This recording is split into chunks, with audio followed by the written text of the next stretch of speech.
Hi everyone, welcome back to my new blog. তো আজকে আমি যাচ্ছি 17 বছর অবধি ওগানো যে এই জঙ্গলগুলো আছে ওগুলোকে পরিষ্কার করাবো। আর দিদি অলরেডি পার্লারে ওয়েট করছে, ওকে কল করে এখন ডাকলো। So let's go. জানি না কতটা কী ব্যথা হবে। মা বলছে তুই কিন্তু খুব কাঁদবি, এবার আমি জানি না কী হবে। Let's go and see. ব্যাপারটা হচ্ছে যে এখন বাজে 2:06 আর আমার পড়া আছে 3টে থেকে। তো জানি না কত কি টাইম লাগবে, বাট লেটস সি। দরকার পড়লে স্যারকে আমি বলে দেবো যে আজকে একটু লেট হবে বা আজকে আমি আসবো না, সামথিং। এমনি আমি লেট করেই যাই, doesn't matter. Still let's go and see. আমার একটু ভয় ভয় লাগছে আর এক্সাইটেডও লাগছে, এই জন্য লেটস গো। তো অলমোস্ট পার্লারের কাছে পৌঁছে গেছি। তো একটা ইম্পর্টেন্ট জিনিস মেনশন করতে ভুলে গেছিলাম যে this is my first ever parlour experience.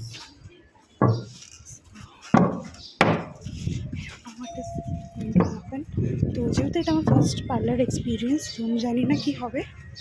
Let's go. বললাম তো পার্লারে চলে এসেছি আমরা, গাইস।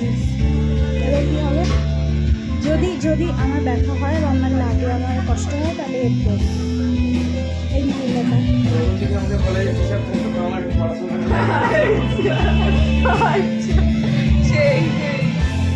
বাজার থেকে ঘুরতে ঘুরতে বেরিয়েছি, কারণ আমার ওষুধ কেনার আছে। সো লেটস গো, দেখি কোনো ওষুধের দোকান খোলা আছে কিনা। ভূতের মতো লাগছে ফিল্টারটা। ওষুধের দোকান যেই দুটো সামনে আছে দুটো তো খোলা নেই। তো এবার জানি না, এখন পাবো না, তারপর বিকালবেলায় নিতে হবে যখন টিউশন যাবো তখন। Go back to the parlour. তো এখন আমরা গেছিলাম অ্যাড্রনসে অফ ইউনিসেক্স সেলন। এটা হচ্ছে সোমান্টি, যার পার্লার মেনলি। তো সেই আমাকে আইব্রোজটা করিয়ে দিয়েছিলো। আমার তো প্রচুর তারিফ করেছে আইব্রো করানোর সময়। আর এটা আমার দিদি ছিল পেছনে। তো এটা হচ্ছে আইব্রো করানোর পরের লুক। ব্যথা বেশি হয়নি, but Outlook was very nice. আমার খুব ভালো লেগেছে যে আউটকামটা হয়েছে আপার লিপস আর আইব্রো করানোর পরে। তো তারপরে মাকে ভিডিও কল করে যখন দেখালাম আইব্রোসটা, ততক্ষণে মা আবার বলে দিল দিদির হেয়ার কাট করা আছে। দেখেছে, তুইও করিয়েই নে হেয়ার কাটটা যদি তোর মনে হয়। তো হেয়ার কাট করাতে আমি বসে গেছিলাম। তো ফার্স্ট টাইম আমি করাচ্ছিলাম, তো দাদার ওপরেই পুরো ডিপেন্ডেন্ট ছিলাম যে দাদা যেরকম করে দেবে ওরকমই করাবো। তো গাইজ গেছিলাম আমি একটা আলাদা মানুষ হয়ে, আর আমি রিটার্ন হচ্ছি একটা আলাদা মানুষ হয়ে। You can see my eyebrows, ঠিক আছে? আইব্রোজের সাথে সাথে এই মেয়েটা আবার আমার আপার লিপসও করিয়েছে, হেয়ার কাটও করিয়েছে। আর হেয়ার কাট ব্লো ড্রাই যেহেতু হয়েছে, তো চুলটা পুরো স্ট্রেট হয়ে গেছে। আমি হেয়ার কাটটাকে দেখাতে পারছি না, কিন্তু খুব সুন্দর হয়েছে।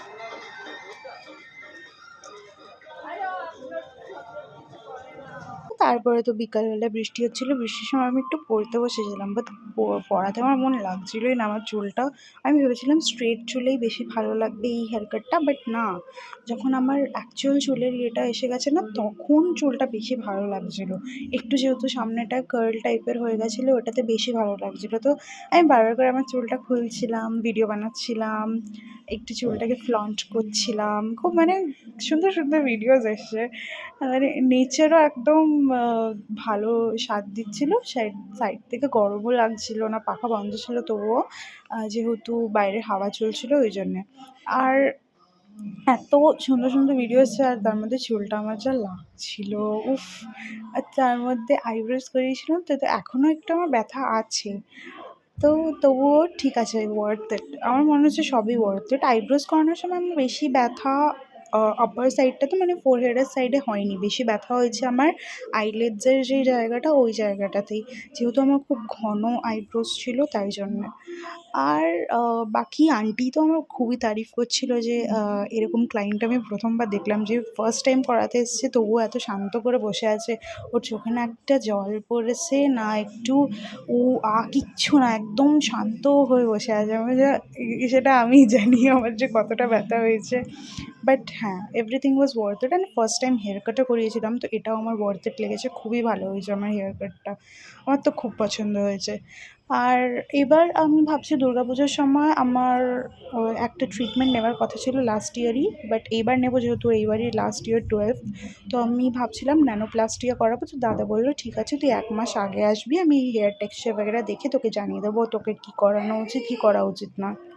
কিন্তু চুলটা নিয়ে একটাই শুধু প্রবলেম হয়েছে যে আমি যখন চুলটা বেনুনি করছি বা করছি না, তখন সামনেটা পুরো তেড়ে নামের মতন বেরিয়ে আসছে। But it's looking good when I am keeping my hair open. তো যেহেতু আমাদের একটা প্রোগ্রামও আছে, আমার ভাইয়ের পৈতে আছে, আমার কাকার ছেলের, তো তখন খুব কাজে দেবে হেয়ার স্টাইলটা। মানে একদিনই রিসেপশনের দিনই তো আমি যেহেতু কার্ল করবো, চুলটা খোপা করবো, তো তাই জন্যে। আর বাকি দিনগুলোতে যেহেতু চুল খোলাই থাকবে, তার জন্য সাপোর্ট খাবে এই হেয়ার স্টাইলটা। তো খুব সুন্দর সুন্দর ফটোসও তুলেছি আমি, 2-3টেই তুলেছি, বেশি তুলিনি, বাট ইয়া।